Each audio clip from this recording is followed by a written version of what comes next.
So how do we learn? And why do some of us learn things more easily than others? So as I was mentioned, I'm Dr. Lara Boyd. I'm a brain researcher here at the University of British Columbia, and these are the questions that fascinate me. So brain research is one of the great frontiers in the understanding of human physiology, and also in the consideration of what makes us who we are. It's an amazing time to be a brain researcher, and I would argue to you that I have the most interesting job in the world. What we know about the brain is changing at a breathtaking pace. And much of what we thought we knew and understood about the brain turns out to be not true or incomplete. Now, some of these misconceptions are more obvious than others. For example, we used to think that after childhood, the brain really could not change. And it turns out that nothing could be farther from the truth. Another misconception about the brain is that you only use parts of it at any given time and it's silent when you do nothing. Well, this is also untrue. It turns out that even when you're at rest and thinking of nothing, your brain is highly active. So it's been advances in technology such as MRI has allowed us to make these and many other important discoveries. And perhaps the most exciting, the most interesting and transformative of these discoveries is that every time you learn a new fact or skill, you change your brain. It's something we call neuroplasticity. So as little as 25 years ago, we thought that after about puberty, the only changes that took place in the brain were negative. The loss of brain cells with aging, the result of damage like a stroke. And then studies began to show remarkable amounts of reorganization in the adult brain. And the ensuing research has shown us that all of our behaviors change our brain, that these changes are not limited by age. It's good news, right? And in fact, they're taking place all the time. And very importantly, brain reorganization helps to support recovery after you damage your brain. The key to each of these changes is neuroplasticity. So what does it look like? So your brain can change in three very basic ways to support learning. And the first is chemical. So your brain actually functions by transferring chemical signals between brain cells, what we call neurons, and these trigger a series of actions and reactions. So to support learning, your brain can increase the amount or the concentrations of these chemical signaling that's taking place between neurons.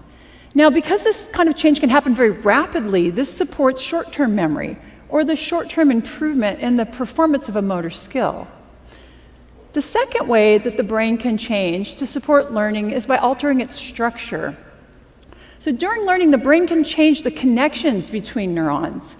Now here, the physical structure of the brain is actually changing, so this takes a bit more time. These types of changes are related to long-term memory, the long-term improvement in a motor skill. Now, these processes, they interact, and let me give you an example of how. So we've all tried to learn a new motor skill, maybe playing the piano, maybe learning to juggle. And you've had the experience of getting better and better within a single session of practice and thinking, I've got it. And then maybe you've returned the next day and all those improvements from the day before, they're lost. What happened? Well, in the short term, your brain was able to increase the chemical signaling between your neurons. But for some reason, those changes did not induce the structural change that are necessary to support long-term memory. Remember that long-term memories take time, and what you see in the short term does not reflect learning. It's these physical changes that are now going to support long-term memories and chemical changes that support short-term memories. Structural changes also can lead to integrated networks of brain regions that function together to support learning. And they can also lead to certain brain regions that are important for very specific behaviors to change their structure or to enlarge. And so here's some examples of that. So people who read Braille, they have larger hand sensory areas in their brain than those of us who don't. Your dominant hand motor region, which is on the left side of your brain, if you're right-handed, is larger than the other side. And research shows that London taxi cab drivers who actually have to memorize a map of London to get their taxi cab license, they have larger brain regions devoted to spatial or mapping memories. Now, the last way that your brain can change to support learning is by altering its function. As you use a brain region, it becomes more and more excitable and easy to use again. And as your brain has these areas that increase their excitability, the brain shifts how and when they're activated. With learning, we see that whole networks of brain activity are shifting and changing. So neuroplasticity is supported by chemical, by structural, and by functional changes. And these are happening across the whole brain. They can occur in isolation from one another, but most often they take place in concert. Together, they support learning, and they're taking place all the time. So I've just told you really how awesomely neuroplastic your brain is. So why can't you learn anything you choose to with ease? Why do our kids sometimes fail in school? Why, as we age, do we tend to forget things? And why don't people fully recover from brain damage? That is, what is it that limits and facilitates neuroplasticity? And so this is what I study. I study it specifically how it relates to recovery from stroke. So recently, stroke dropped from being the third leading cause of death in the United States to be the fourth leading cause of death. Great news, right? Well, it actually turns out that the numbers of people having a stroke has not declined. We're just better at keeping people alive after a severe stroke. It turns out to be very difficult to help the brain recover from stroke. And frankly, we have failed to develop effective rehabilitation interventions. The net result of this is that stroke is the leading cause of long-term disability in adults in the world. Individuals with stroke are younger and tending to live longer with that disability. And research from my group actually shows that the health-related quality of life of Canadians with stroke has declined. So clearly, we need to be better at helping people recover from stroke. And this is an enormous societal problem, and it's one that we're not solving. So what can be done? One thing is absolutely clear. The best driver of neuroplastic change in your brain is your behavior. The problem is that the dose of behavior, the dose of practice that's required to learn new and relearn old motor skills, it's very large. And how to effectively deliver these large doses of practice is a very difficult problem. It's also a very expensive problem. So the approach that my research has taken is to develop therapies that prime or that prepare the brain to learn. And these have included brain stimulation, exercise, and robotics. But through my research, I've realized that a major limitation to the development of therapies that speed recovery from stroke is that patterns of neuroplasticity are highly variable from person to person. Now, as a researcher, variability used to drive me crazy. It makes it very difficult to use statistics to test your data and your ideas. And because of this, medical intervention studies are specifically designed to minimize variability. But in my research, it's becoming really clear that the most important, the most informative data that we collect is showing this variability. So by studying the brain after stroke, we've learned a lot, and I think these lessons are very valuable in other areas.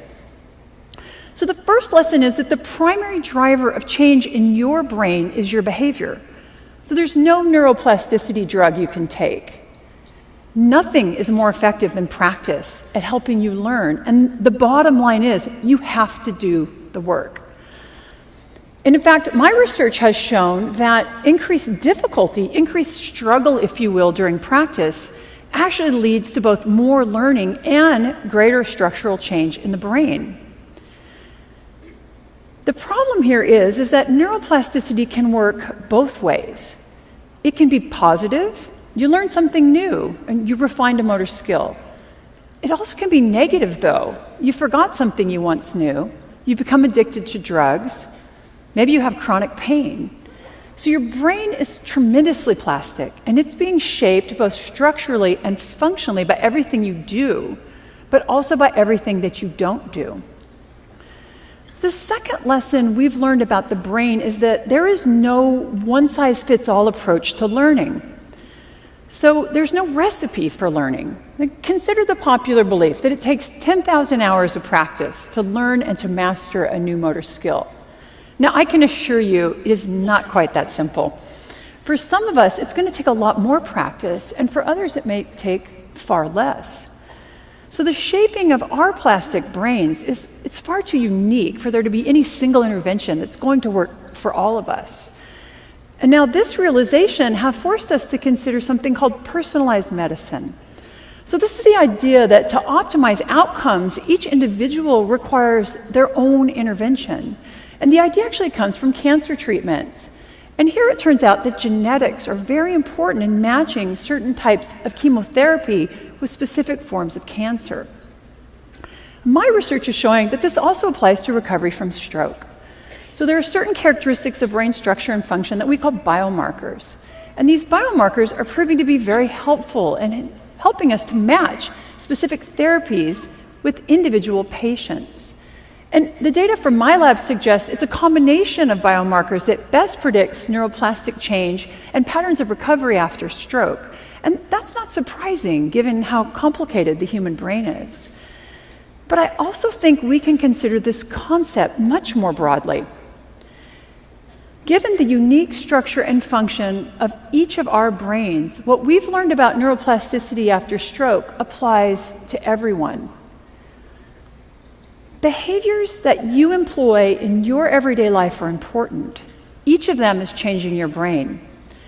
And I believe we have to consider not just personalized medicine, but personalized learning. The uniqueness of your brain will affect you, both as a learner and also as a teacher. And now this idea helps us to understand why some children can thrive in traditional education settings and others don't. Why some of us can learn languages easily, and yet others can pick up any sport and excel. So when you leave this room today, your brain will not be the same as when you entered this morning. And I think that's pretty amazing. But each of you is going to have changed your brain differently. Understanding these differences, these individual patterns, this variability and change, is going to enable the next great advance in neuroscience. It's going to allow us to develop new and more effective interventions and allow for matches between learners and teachers and patients and interventions. And this does not just apply to recovery from stroke. It applies to each of us as a parent, as a teacher, as a manager, and also, because you're at TEDx today, a lifelong learner. Study how and what you learn best. Repeat those behaviors that are healthy for your brain, and break those behaviors and habits that are not. Practice. Learning is about doing the work that your brain requires. So the best strategies are going to vary between individuals.